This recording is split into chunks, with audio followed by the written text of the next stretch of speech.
Bien, en el paciente que ya ingresó a las operaciones, nosotros vamos a ingresar y lo vamos a invadir. Y a raíz de que se empieza a invadir al paciente, porque hay cirugías o hay procedimientos muy cortos, de 5 minutos, en el cual se preguntaba, ¿no? ¿Es necesario colocar una vía periférica en un pequeño que le voy a poner una máscara y lo voy a operar y va a salir? Entonces se hicieron bastantes estudios acerca de este beneficio en cuanto a los niñitos, ¿no? Bueno, en boga ahora, por seguridad del paciente, tiene que tener un acceso endovenoso durante el procedimiento para evitar alguna emergencia. Entonces, ese acceso endovenoso no solamente se utiliza para administrar medicamentos para el control del dolor o para la inducción anestésica, sino también se utiliza para aplicar medicamentos de rescate en caso de emergencia, una anafilaxia, por ejemplo, o una parada cardíaca, una depresión cardíaca, etcétera, etcétera, etcétera. Entonces tenemos que tener un acceso endovenoso. Luego del procedimiento, si ya se recupera el paciente de la anestesia, se retira. Y, sin embargo, también tenemos que tener presente que la posición que adopta el paciente durante el acto anestésico, vamos a ver, que tiene repercusiones sistémicas en el paciente. Estas repercusiones sistémicas, si no tenemos algún reparo en la posición que adopta, podemos comprimir vasculatura y paquetes vasculares nerviosos que pueden luego tener secuelas. Y esto sí puede complicar, uno, el desarrollo de la enfermedad, dos, secuelas puedan tener problemas médico-legales, tanto el cirujano como el equipo quirúrgico, y son secuelas muchas veces incapacitantes, es decir, generan incapacidad laboral en los pacientes. Cuando hablamos de accesos venosos, nos referimos a la punción que se va a hacer de una vía periférica, es decir, de una vena periférica con un catéter, a lo que normalmente o comúnmente lo conocen como Avocat. Pero si ustedes se dan cuenta, Avocat es la marca, ¿bien? Pero no se llama Avocat, se llama catéter de punción venosa. Estos catéteres de punción venosa van a venir de múltiples tamaños y me refiero al tamaño por el calibre que tiene cada uno de ellos, ¿bien? El acceso venoso entonces va a ser imprescindible en la anestesia, salvo procedimientos sencillos bajo anestesia local. Me refiero, por ejemplo, a anestesia local para extracción de un uñero, no necesita, o para extracción de una verruga, tampoco necesita, porque se hace con el electrocauterio y esta verruga sale, no hay necesidad. Incluso se colocan anestésicos locales para evitar el dolor postoperatorio, entonces no necesita. Bien, va a posibilitar administrar fármacos durante la anestesia general, administrar medicamentos de rescate en caso de emergencia, como les venía diciendo, para iniciar una terapia infusional de reposición de volumen, o para transfundir sangre, o para inclusive tomar muestras de sangre. Bien. El acceso venoso periférico, entonces, en el acceso venoso periférico se prefiere optar por cualquier vaso sanguíneo que sea periférico, es decir, que sea más distal al tronco, al cuerpo del paciente. ¿Por qué? Porque el paciente va a estar acostado con los brazos abiertos en forma anatómica y va a permitir al cirujano o el equipo quirúrgico no estar entorpeciendo su labor. Es decir, no hacer un obstáculo el tener una vía periférica cerca del lugar o de la zona a operar. Me explico de la siguiente forma. Por ejemplo, van a realizar una cirugía, una laparotomía de abdomen, y si la vía periférica está cerca a donde van a realizar la incisión quirúrgica, pues va a complicar el acceso al cirujano. Por eso es que se cirugías más lejanas de la zona a operarse. Por ejemplo, también si es que me voy a operar de una cirugía de hombro del brazo izquierdo, mi vía periférica no puede estar en ese miembro superior, tiene que estar en el lado contralateral, tiene que estar en el brazo derecho, que no se va a intervenir. ¿Bien? Siempre tiene que ser zona alejada. Pero lamentablemente, a pesar de que ya se conoce y que no puede entorpecer la labor del cirujano, aún así, hasta la fecha, siguen llegando pacientes. Por ejemplo, al día de ayer, entraba a la operación de un paciente para que le restablezcan una cirugía para una fístula, para que se dialice un paciente, es decir, realizar una fístula arteriovenosa en el brazo para que se pueda dializar. Y la vía periférica del brazo derecho y la vía periférica venía en la mano del brazo derecho. Eso es entorpecer la labor del cirujano porque está cerca a su lugar de trabajo. El anestesiólogo tiene que estar moviéndose debajo del paciente para poder administrar los medicamentos. O sea, eso es de locos, ¿no? Si es que no se puede obtener en la mano del miembro superior, pues se va al miembro inferior, ¿no? La zona más alejada para no entorpecer al cirujano. Entonces, primero tenemos que ver el estado de la vena. Hay pacientes que tienen múltiples reingresos a sala de operaciones y es muy difícil a veces acceder a una vena ya le han realizado alguna venopunción previamente. Se forma como un callito cicatrizal. Y el catéter venoso cuando ingresa se dobla, se malogra. Entonces hay que ver alguna que no haya sido previamente venopunzada. Pero hay catéteres que ingresan por días. Es decir, por ejemplo, lo normal es que estos catéteres duren máximo 3 días, lo habitual es 24 horas y se debe cambiar a otro lugar para evitar lo que es la tromboflebitis y evitar lesionar también el vaso. ¿Bien? ¿Por qué? Porque hay medicamentos que son irritantes y pueden lesionar el vaso por el uso prolongado de este. Entonces tenemos que cambiar a otro vaso sanguíneo.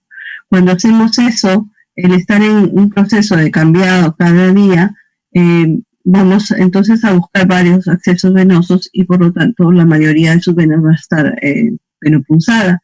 Para ello existe catéteres venosos de larga duración, cuando un paciente se ve pues que va a necesitar recibir medicamentos por vía venosa, ¿no?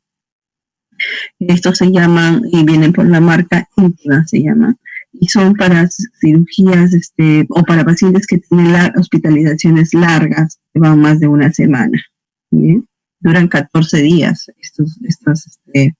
estos catéteres porque su material es diferente, no es el látex, son siliconados. ¿Sí? Y también varía su costo, pues, ¿no? El lugar de venopunción tiene que ser accesible, es decir, que estar fuera del campo operatorio, lejos del campo operatorio, y tenemos que saber qué medicamentos vamos a infundir por ese vaso, ¿no? No son vasos periféricos, sino son vasos centrales, me refiero a vasos grandes, cuando hablo de vaso central.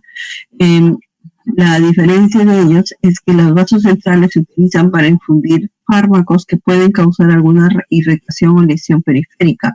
Por ejemplo, cuando hemos visto en farmacología qué medicamentos lesionan normalmente el vaso periférico y que son utilizados incluso en sala de operaciones. A ver, cielo, bravo. Buenos días. Buenos días.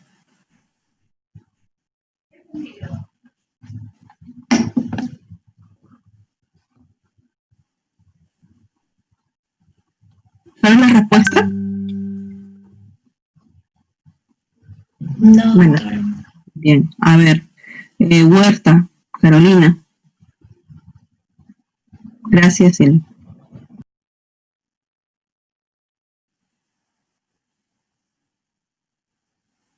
Carolina Huerta. Claudia Huerta. Claudia. Sí, doctora. ¿Qué medicamentos son los que me pueden irritar la vía periférica? Por ejemplo, cuando se infunde el potasio, el calium. Ya, ese es uno. ¿Otro?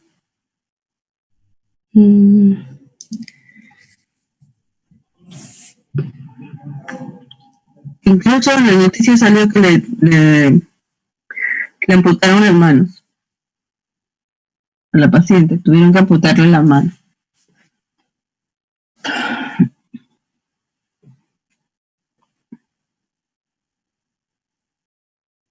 ¿No? ¿Nada? Bien. No. Son los vasopresores, por ejemplo la adrenalina, no se deben infundir por vía periférica por mucho tiempo, ¿no? Entonces, de hecho que van a causar irritación, lesión de la vena, y esa vena pues ya la daña. Por ejemplo, los pacientes que reciben quimioterapia, los pacientes dañan sus vasos por el hecho de que estos medicamentos pueden causar irritación, y estos vasos pues cada vez se hacen más difíciles de volver a ser utilizados. Cuando un paciente que ha recibido quimioterapia ingresa a sala de operaciones, generalmente los vasos más periféricos ya no se utilizan porque el paciente pues no lo va a permitir por el hecho de que ya se nota una lesión en ellos, ¿no? Hay que subir un poco más, hacerlo un poco más distal. Generalmente se prefieren los del antebrazo o los de la flexura, ya no de la mano, de que están muy lesionados. Algo, doctora, si es que solamente tengo un vaso periférico lesionado, visible, y tengo que hacer un vaso a una venopunción. Bueno, si es que no puedes conseguir algún vaso accesible, tendrás que usarlo, pero hacerlo con mucho cuidado. ¿Por qué? Porque cuando yo le digo que hay tejido cicatrizal en el vaso sanguíneo, me refiero a que puede desprender trombos a ese nivel y pueden viajar por cualquier parte de nuestro cuerpo y causar una tromboembolia, inclusive pulmonar. Entonces hay que tener cuidado de usar esos vasos, ¿sí? Y generalmente lo hace personal experto. Bien. Preferencias, entonces, los vasos del dorso de la mano, ¿sí? Del antebrazo, y cuando ya no podemos obtener, o el caso es una emergencia, lo hacemos en la flexura del codo. Bien.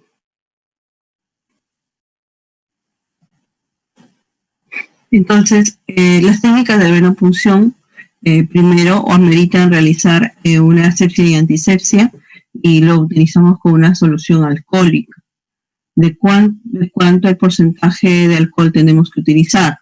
A ver, ahorita que está en boga, todo el mundo utiliza alcohol.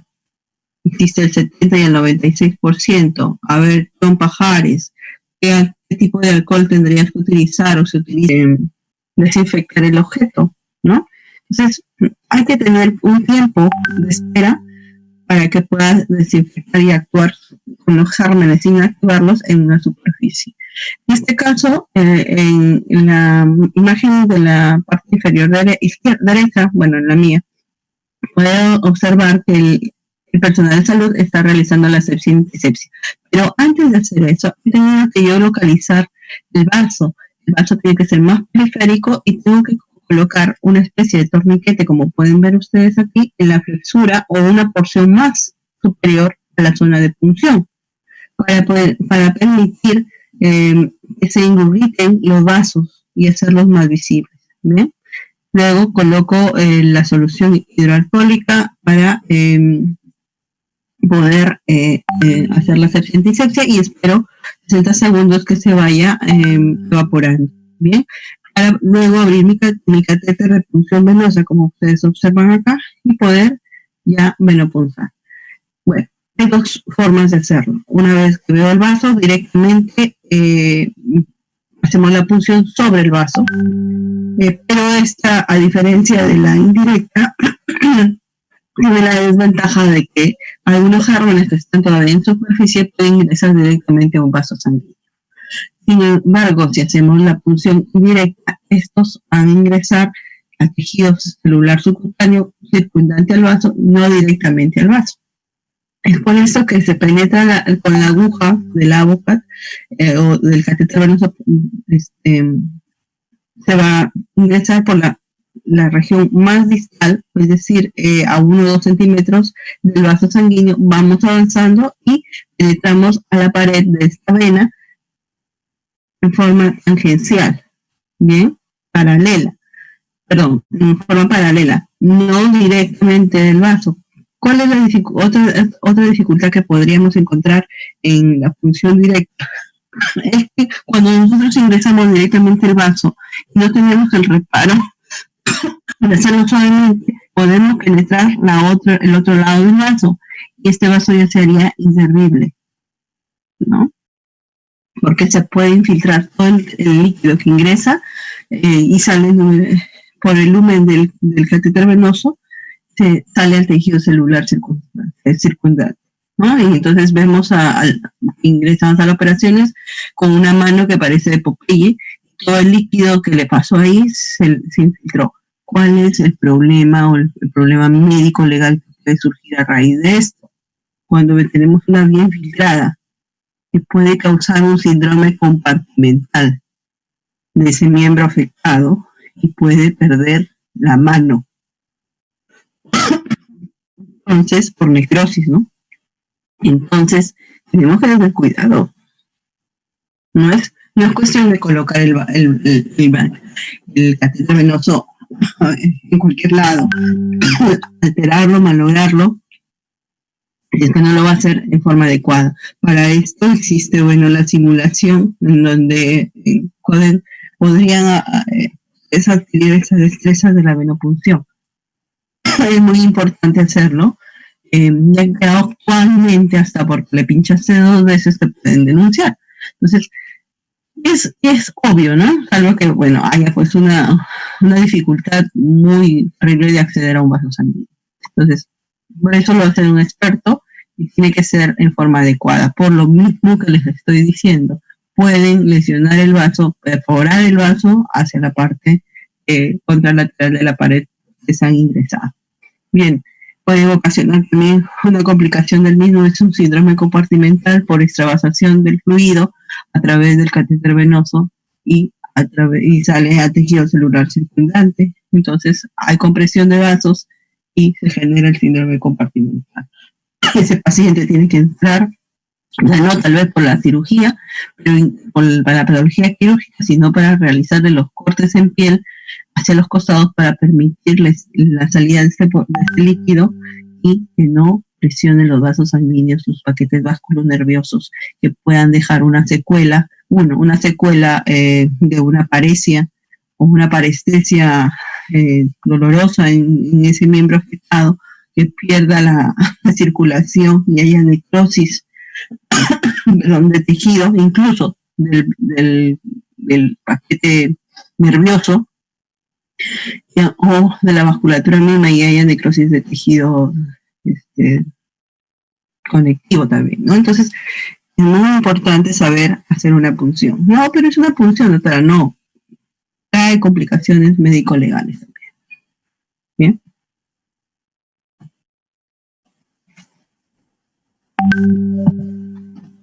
Y nosotros nos quedamos en sala porque generalmente los pacientes que entran a sala de operaciones reciben una premedicación fuera, tanto que puede ser una profilaxis antibiótica.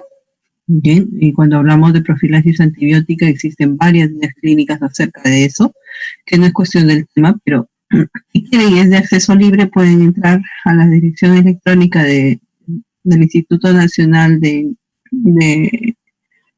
Salud, IETSI se llama, y ahí hay una guía clínica acerca de antibiótico profilaxis en nuestros pacientes. Hay guías clínicas sobre la tromboprofilaxis también, etcétera, etcétera, etcétera. Bien. Y mi paciente tiene un acceso venoso, y nosotros, paralelamente a la colocación de un acceso venoso, estamos monitorizando al paciente. Bien. ya sea con el médico residente o nosotros mismos. Entonces, ¿para qué lo monitorizamos? Y como bien dice ahí, los fármacos que vamos a utilizar en anestesia, todos producen depresión de la hemodinamia, depresión del sistema nervioso central, depresión respiratoria, por los mismos efectos que vamos a querer conseguir: sedación, amnesia, hipnosis, analgesia. Entonces, al tener estos objetivos en anestesia, van a producir estos cambios. Y por lo tanto, tengo que saber cómo ingresó mi paciente y mantenerlos con esos valores de ingreso hasta su salida del quirófano. Entonces, es necesario tener la valoración inicial de mi paciente y, de acuerdo a ello, mantenerlo igual durante toda la anestesia. Entonces, tenemos monitorizaciones de funciones vitales acerca, ustedes pueden ver en la parte inferior izquierda, un monitor multiparámetros que valora varias funciones vitales. Puedo yo en la parte central monitorizar lo que es la relajación muscular con el tren de Toff, o puedo monitorizar externamente la profundidad anestésica con el índice biespectral.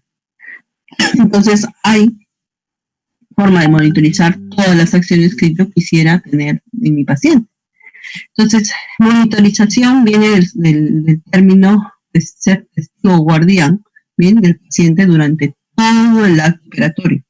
Entonces, tanto en quirófano como después de quirófano, hasta que el paciente ya puede ser dado de alta y puede pasar a hospitalización. Entonces, ¿qué monitorizamos? Monitorizamos las funciones vitales de nuestro paciente y otras funciones que necesitamos hacerlas, como por ejemplo la relajación muscular, el índice bioespectral. Puedo monitorizar inclusive la saturación de oxígeno en el cerebro, puedo monitorizar la actividad cerebral también. Entonces, puedo monitorizar varias cosas, ¿bien? Tenemos que hacerlo en forma rápida, en forma frecuente y repetitiva. ¿A qué me refiero, doctora? ¿A qué se refiere de forma rápida? Rápida es que la monitorización no es que, a ver, quiero tomarte la presión ahorita, ¿cómo estás? Ahorita quiero ver tu frecuencia cardíaca, ahorita en este momento quiero ver tu frecuencia respiratoria, quiero ver tu profundidad anestésica. No. La monitorización es constante, es decir, segundo a segundo. Los monitores multiparámetros no te dan una valoración cuando tú la pidas, sino que están constantemente monitorizando al paciente. Repetitiva, ¿a qué me refiero? Puedo yo programar, por ejemplo, la toma de la presión arterial cada 10 minutos, y en forma repetitiva cada 10 minutos le va a tomar la presión arterial cuando estoy hablando de una presión arterial no invasiva, ¿bien? Pero cuando esta es invasiva, se monitoriza en forma constante. Igual el trazado electrocardiográfico, la monitorización es constante, ¿bien?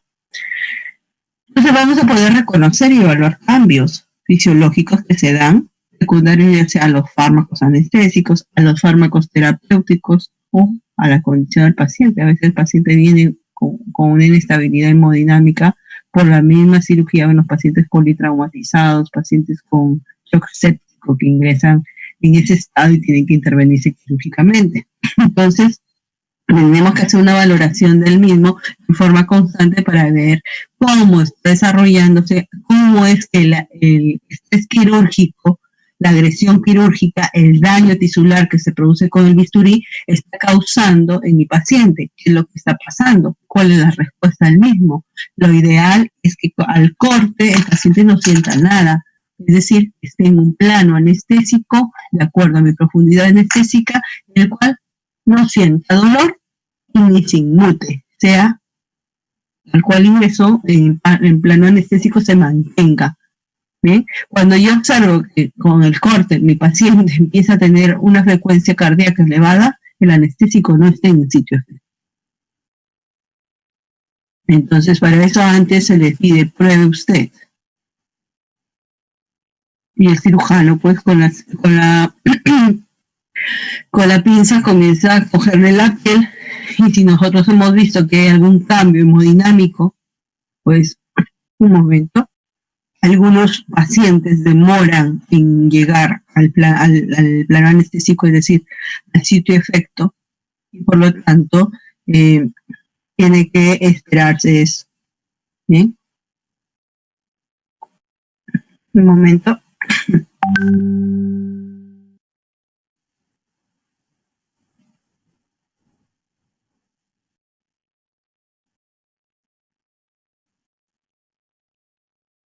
Bien, entonces me permite, por lo tanto, corregir alguna alteración que pueda tener mi paciente.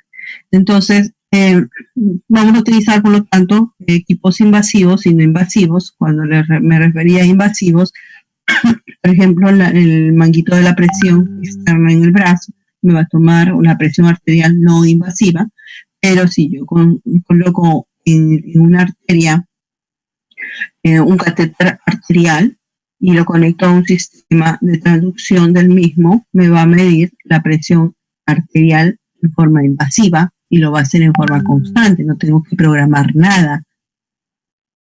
Segundo a segundo me está saliendo en tiempo real los cambios de la presión arterial. En cambio acá tengo que yo hacerlo en forma manual o automática cada el tiempo que necesito saber la presión arterial. Pero la desventaja de la presión no invasiva es que tiempo a tiempo, regulado por el observador o regulado por la máquina, puede haber un cambio importante. Un segundo antes estaba ok, un segundo después el paciente sangró demasiado. Cortan la aorta, de hecho, ¿no? Entonces, hay que monitorizar en forma invasiva en cirugías en las cuales se estime previamente la pérdida sanguínea más de 500 mililitros. Tengamos que nosotros tener a la mano todos los recursos para poder mantener la presión y la perfusión a nivel de toda la celularidad del paciente. Entonces, la monitorización básica es el tener un electrocardiograma, bien, es decir, con la misma voy a medir varias funciones, mantener una presión monitorizada, la oximetría, porque voy a ver el aparato respiratorio, la funcionalidad del mismo, la capnografía si mi paciente estuviera intubado, la temperatura, es muy importante porque existen cambios. En quirófano siempre está frío. No porque nosotros lo coloquemos frío. En algunas situaciones sí, en el verano necesitamos colocarle mucho más frío de lo normal. En el invierno un poco más templado, pero siempre está frío por el mismo aire acondicionado presente. O sea, siempre hay circulación, que no puede estar el aire estático en un quirófano, por el mismo hecho de que puede generar multiplicación de gérmenes. Entonces tiene que estar en una recirculación constante del aire. El quirófano no tiene ventanas. El quirófano es una estructura cuadrada sin ventanas que tiene que tener un flujo luminal de aire que tiene que ser recirculable segundo a segundo y que no puede mantener una temperatura más allá de los 25 grados centígrados. Tiene que mantenerse mucho más bajo para mantener esta estabilidad en cuanto a la asepsia y antisepsia. ¿Bien? Electrocardiograma. Cuando hablamos del electrocardiograma no solamente voy a ver la frecuencia cardíaca, sino voy a ver una actividad eléctrica en el corazón y si esta es adecuada o no.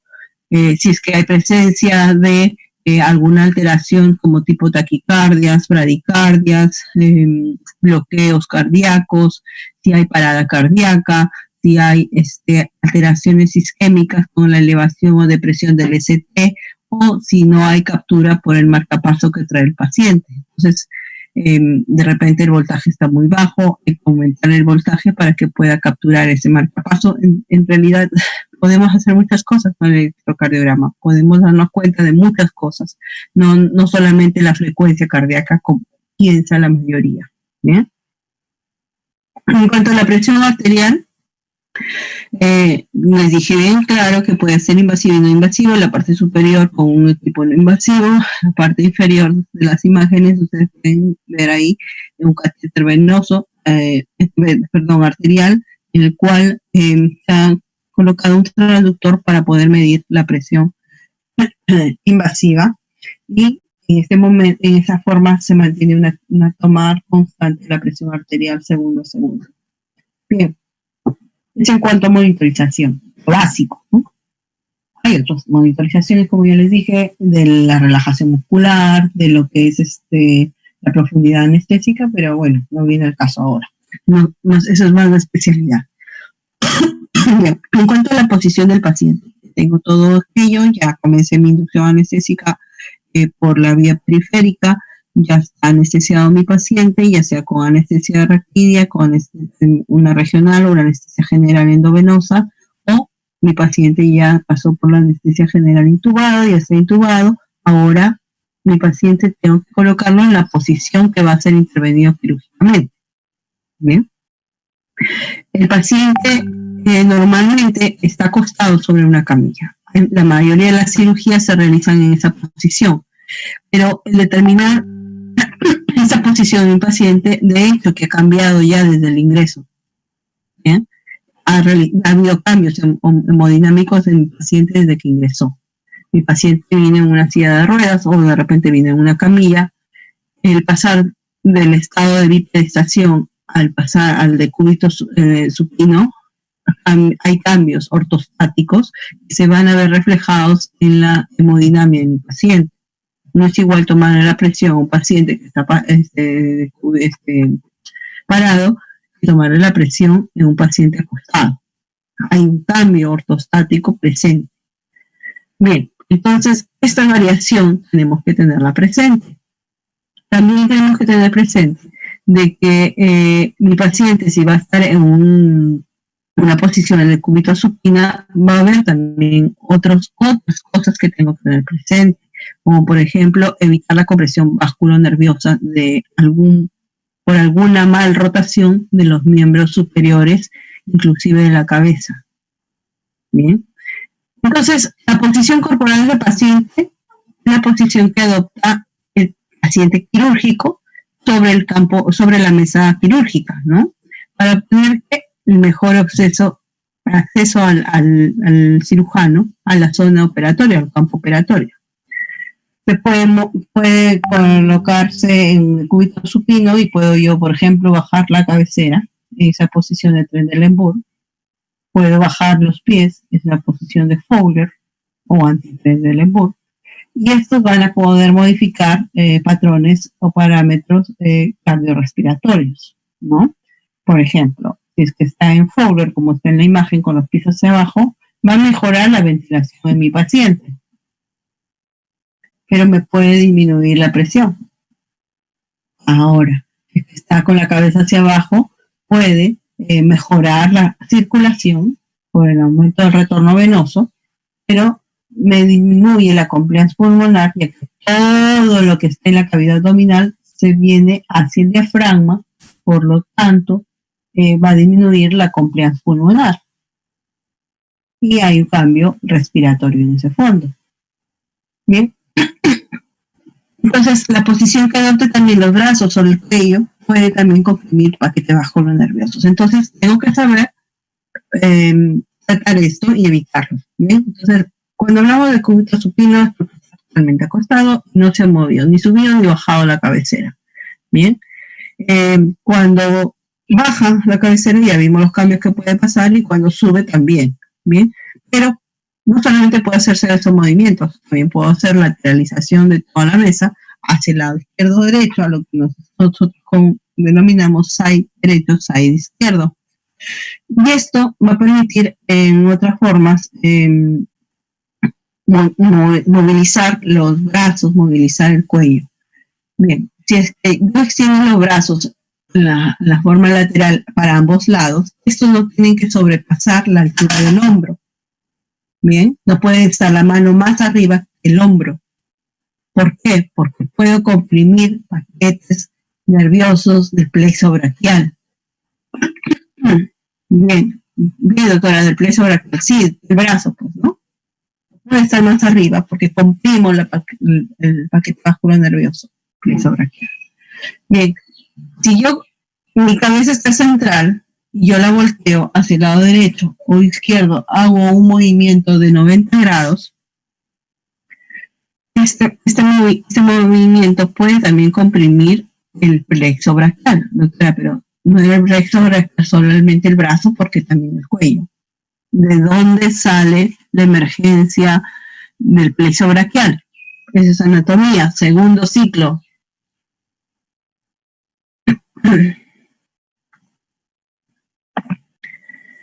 A ver, Miriam Fluker. Miriam. Sí, doctora. Buenos días. El plexo braquial. ¿De qué cervical sale el plexo?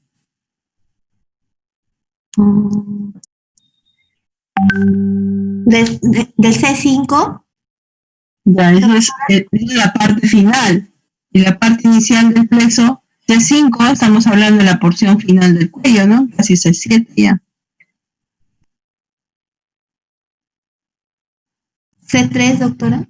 C3, pues por eso que cuando tú volteas tu cabeza del lado derecho al lado izquierdo, y no tienes el reparo de colocar un rodillo, una almohadita en gel, puedes lesionar ese plexo.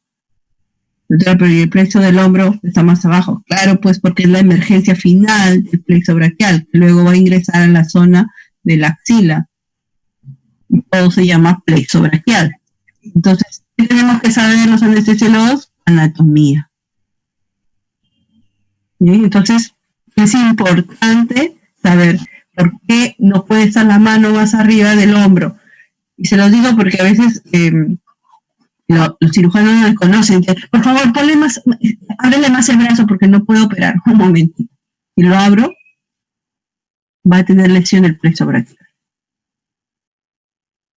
Si quieres, pego el brazo al cuerpo y jalo una extensión de la vía periférica para que a ti no te dificulte ni a mí. Pero no puedo abrir más el brazo porque puedo lesionar el plexo braquial. Ahora, si a ti no te interesa, y el problema médico legal va a ser para ti, porque es tu paciente. Entonces, hay que pegar el brazo al cuerpo y colocar una extensión de la vía periférica para que no haya problemas. ¿No? Ya no lo dejamos extendido. Entonces, esas cosas tienen que saber. Revolteen la cabeza al otro lado, porque estoy operando este lado y quiero tener más exposición del campo operatorio. Muy bien, lo haré, pero primero déjame colocarle una almohadilla en gel para que no lesionemos el plexo braquial del lado contralateral, porque puede haber compresión de ese plexo. Bien, así mismo, por ejemplo, cuando la posición anatómica de ustedes es estar derecho con la mano hacia abajo, a ver, colóquense con la mano hacia abajo y lateralicen ligeramente la mano, la palma de la mano. Lo normal es que no esté lateralizada, es decir, con la palma hacia arriba, ¿verdad? Lo normal es que esté hacia abajo, esto es pegado casi al cuerpo. Cuando nosotros hacemos esa lateralización para tener la mano hacia arriba, lesionamos lo que es el nervio cubital. Es cuando dice, señor, extienda el brazo y coloque su mano hacia arriba, pues, porque necesito que esté hacia arriba. No entiendo por qué lo dicen. Entonces, es una lesión del nervio cubital porque no está en posición anatómica. Y hay compresión del nervio cubital, el paciente va a tener una parestesias a nivel de la palma de la mano, incluso de la yema de los dedos. Él no va a poder coger nada porque le irrita, es como si le pusieran agujas. Y se ve por eso. No sé por qué me pasa eso, dice. Ay, no, de repente es una lesión en el túnel del carpo. No sabe que estuvo expuesta a una cirugía de más de 8 horas en esa posición. Y es por eso. Entonces hay que tener cuidado en esas cosas también. La posición del paciente es muy importante. Bien. Y vienen los problemas médico-legales, pues si tiene un abogado muy acucioso, lo va a ver. El decúbito dental. Ya cuando el paciente tiene que ser operado, de repente una cirugía de columna, una cirugía tórax, una cirugía urológica, en mitotripsia, a veces piden esta posición. Bien, hay que proteger entonces el cuello igual, el cuello, porque va a estar volteando, puede estar con la cabeza mirando hacia abajo, porque puede haber compresión de los ojos, y esa compresión puede ocasionar una compresión de los vasos oftálmicos y por lo tanto compresión de la irrigación de la retina, y necrosis, ¿no? Y se pierde el ojo, pierde la visión, mejor dicho, pierde la visión. O puede ocasionarse, comprimir el globo ocular puede ocasionar un reflejo vagal también. Entonces, optamos por modificar la cabecita hacia el costado, pero teniendo en cuenta las almohaditas para proteger ese plexo. Bien. Igual, los ojitos, si el paciente va a estar en esta posición, tienen que estar cerrados y protegidos con una solución, un gel que se le coloque en los ojos para permitir la hidratación de la córnea, ¿no? Y se sellan para evitar algún tipo de lesión que se pueda hacer con algún tejido. Por ejemplo, los mismos campos que se le ponen sobre el paciente pueden lesionar. El ojito queda abierto y puede lesionarse con los campos operatorios. Entonces, hay que tener cuidado con todo lo que vamos a colocar a nuestro paciente. Doctora, pero yo he visto cirugías en las cuales el paciente sí está boca abajo, bien, y va a ingresar para una intervención quirúrgica de repente de un tumor de cuello. Entonces, sí, de verdad que sí puede ser posible. Pero para esto usamos lo que nosotros denominamos un picarón, que viene a ser un envoltorio redondo con como un picarón, pues, ¿no? Con un hueco en medio, y ese hueco, por ese hueco sale lo que es la nariz, la boca, e inclusive los ojos. Solamente sirve para tener contacto con la frente y el mentón, nada más. Entonces el picarón tiene que bordear la frente y el mentón y tener las estructuras de la cara, por decir, los ojos, la nariz y la boca libres. A veces me hacen unos picarones muy pequeñitos que apenas si sale la nariz, o hacen unos picarones muy grandes que le va hasta el cuello, ahí le ponen hasta el cuello. Entonces, esos no sirven. Donde deben estar, la presión se ejerce en la frente y en el mentón. ¿Bien?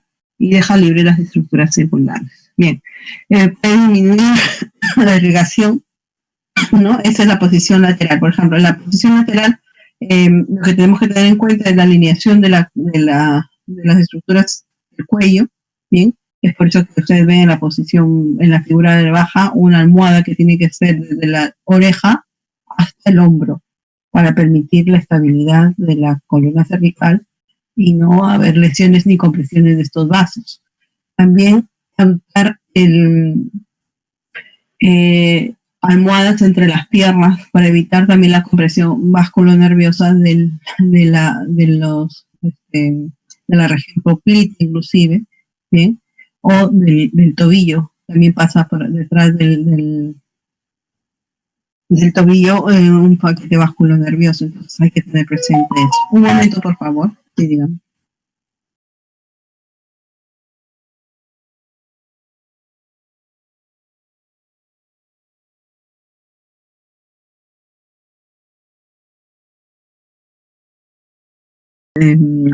Cirugías en el riñón, ¿no? Por quistes o extracciones o nefrectomías, también piden esta posición. Entonces hay que tener presente eso. La extensión de los brazos también. Hay que tener una almohada debajo de lo que es la región axilar para evitar también lesión del paquete vasculonervioso de esta zona, especialmente el plexo braquial, el plexo axilar. Entonces, y no comprimir el vaso grande para que emerge también por la axila, ¿no? Entonces, es importante mantener esta posición. Bien. Esta posición de litotomía generalmente se utiliza para cirugías ginecológicas que van a permitir el acceso al campo operatorio, ¿no? En la mujer. Pero también en los varones se puede utilizar, y tanto las mujeres, esta posición para cirugías como, por ejemplo, hemorroides, ¿no? Entonces el paciente va a optar esta posición con las piernas elevadas y abiertas y descansan en lo que se denomina estas pierneras, ¿no? Ahí que se comprime. El paquete vascular nervioso pueden comprimirse.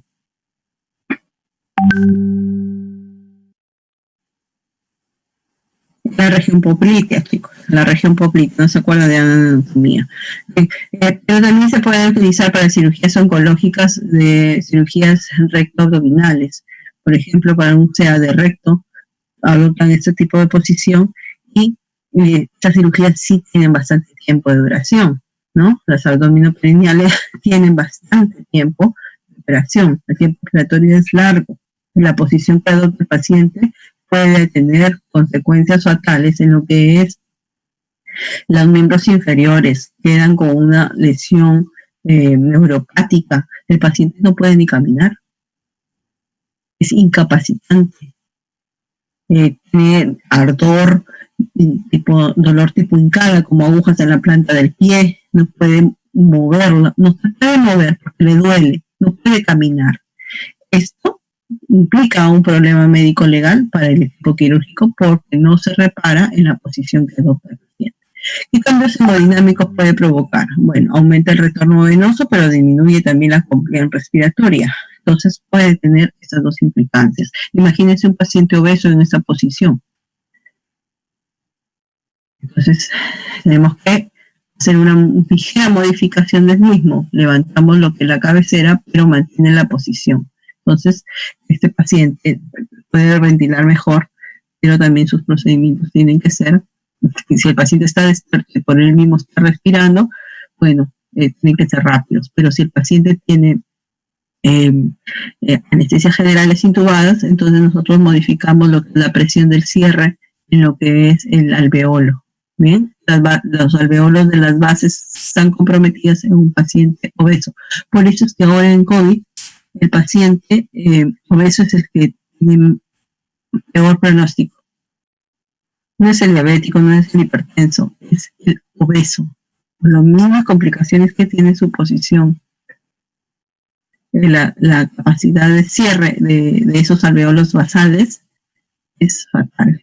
No permite la apertura y tiene que hacer reclutamiento alveolar. Y obtiene la posición de cúbito dorsal para poder, de cúbito ventral para poder mejorar. Entonces, ¿qué nos llevamos de esto? Que la posición puede tener complicaciones, ¿no? Las posiciones quirúrgicas repercuten en las constantes fisiológicas y la irrigación de plexos, ¿no? Importantes. Por lo tanto, hay que tener mucha precaución en la ventilación, ¿no? Puesto que la compliance va a estar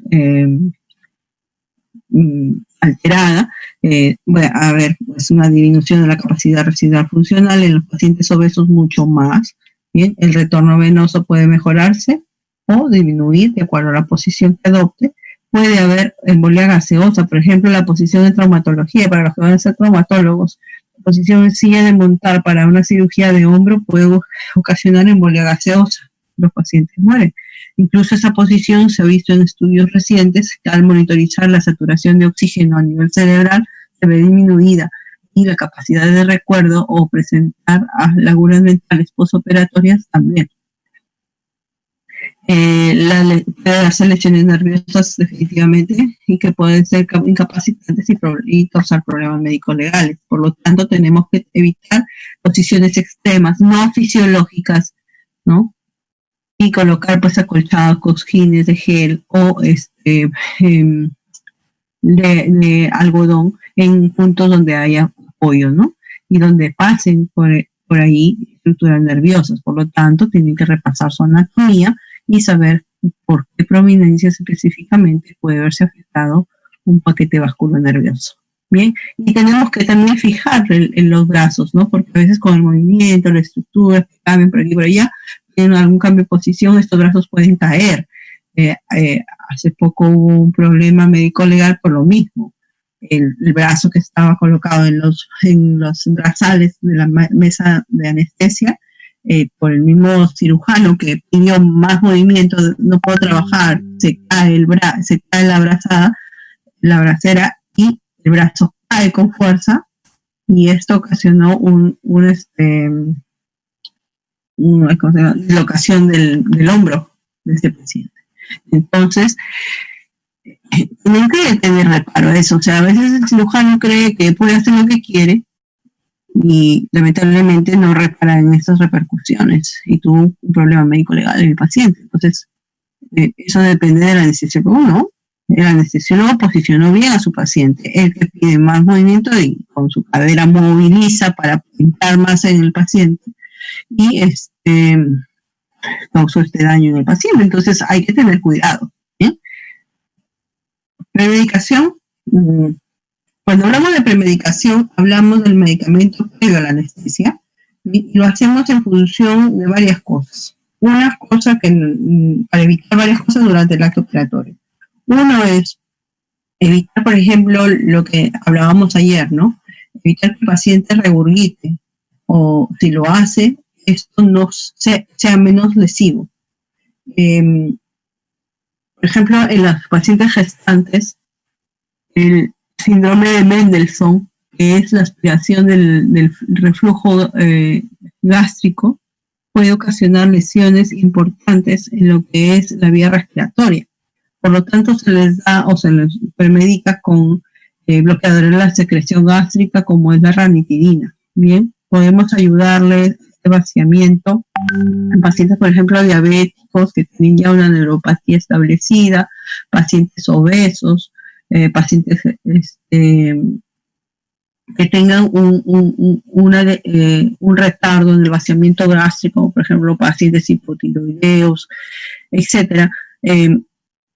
Podemos ayudarlos con procinéticos como, por ejemplo, la metoclopramida, ¿no? Para ayudar al vaciamiento gástrico. Soluciones, por ejemplo, antieméticas solamente si es que no vamos a conseguirlo o esto es una emergencia, por ejemplo, y el paciente se considera como paciente con estómago lleno porque él no sabía que se iba a accidentar, pues, ¿no? Y comió. Entonces, se consideran pacientes con estómago lleno y se les coloca soluciones antieméticas, y uno de los más potentes es el ondansetron, ¿no? Soluciones particulares como antiácidos, por ejemplo, leche de magnesio, eso no se indica porque igual va a tener soluciones en el estómago y no queremos que tenga nada por vía oral para operarse. Entonces, utilizamos fármacos endovenosos, en este caso, por ejemplo, la ranitidina, la metoclopramida.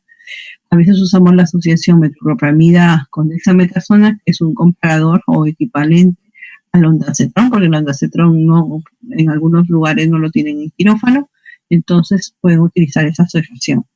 No son recomendables los medicamentos anticolinérgicos, como por ejemplo para secar las secreciones que utilizan la atropina, ¿no? Para evitar la salivación y secar las secreciones. ¿Por qué? Por el mismo hecho que puede provocar aumento de la frecuencia cardíaca, aumento de la presión arterial en algunos pacientes, y que estas repercusiones hemodinámicas pues trae menos al paciente, lo complica más, ¿no? Entonces eso no está bien.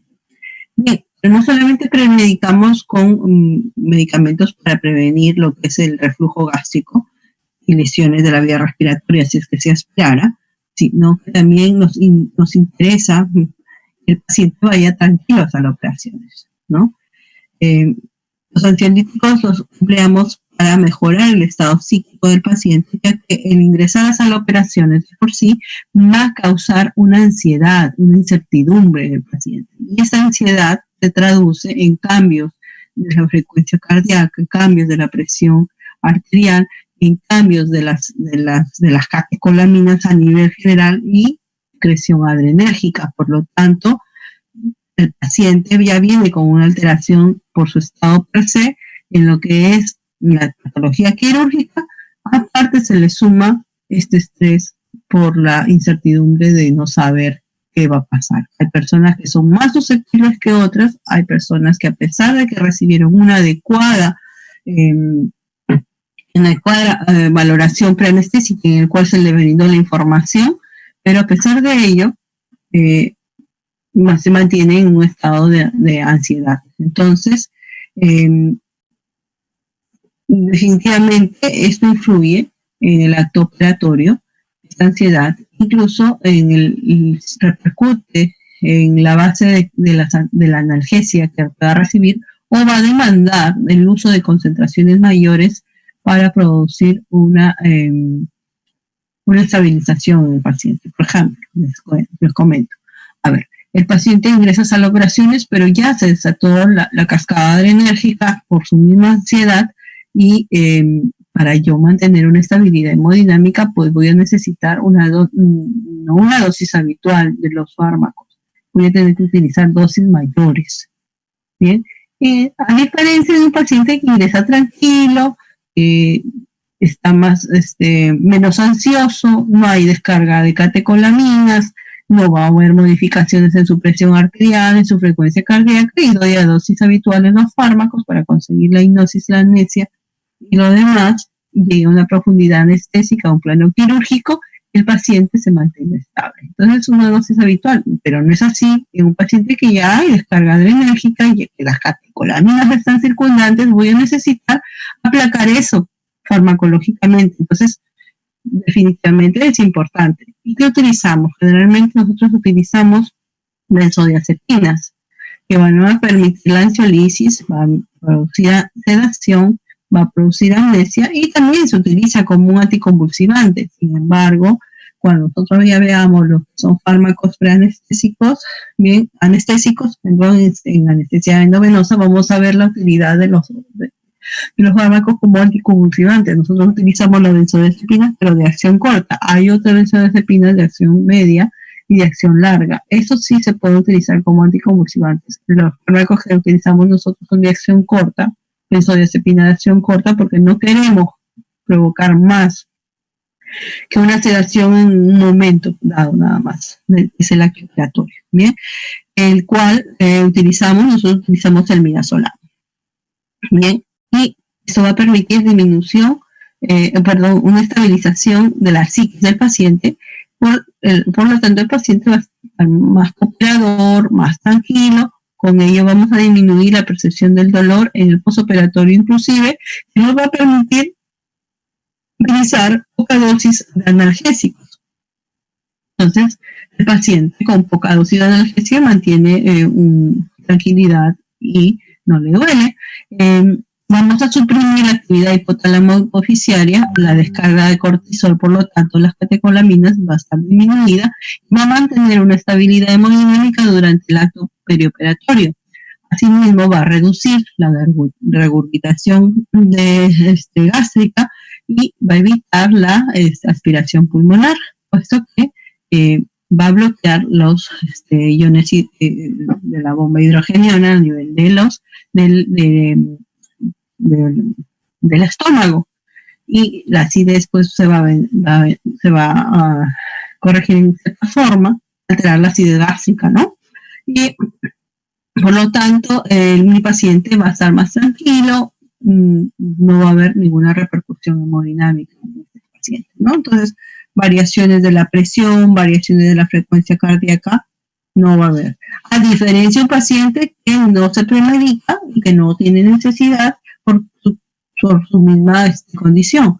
Hay pacientes que los debo sedar, pero hay pacientes que no puedo sedar. Quienes no voy a sedar, a ver, ¿a quiénes? A los bebitos, a los más pequeñitos, a los lactantes menos de 6 meses, no los cedo. A pacientes ambulatorios, es decir, que vienen, se operan y se van a su casa solos. ¿Por qué? Porque puede tener repercusiones en cuanto a la movilización, me puede causar mareos, porque va a producir lo mismo que les dije acá, va a producir ansiolisis, sedación, ¿eh? Entonces el paciente está sedado, puede tener, se duerme, ¿no? Se cae por ahí, se fractura y se queda en el hospital para operarle de la fractura. Un paciente que ha sufrido ya una conmoción, es decir, ya hay una alteración en el sistema nervioso central. ¿Por qué? Porque ha tenido un traumatismo encefalocraniano, porque está en un estado de coma o estado confuncional metabólico de repente, no necesariamente a raíz de un traumatismo.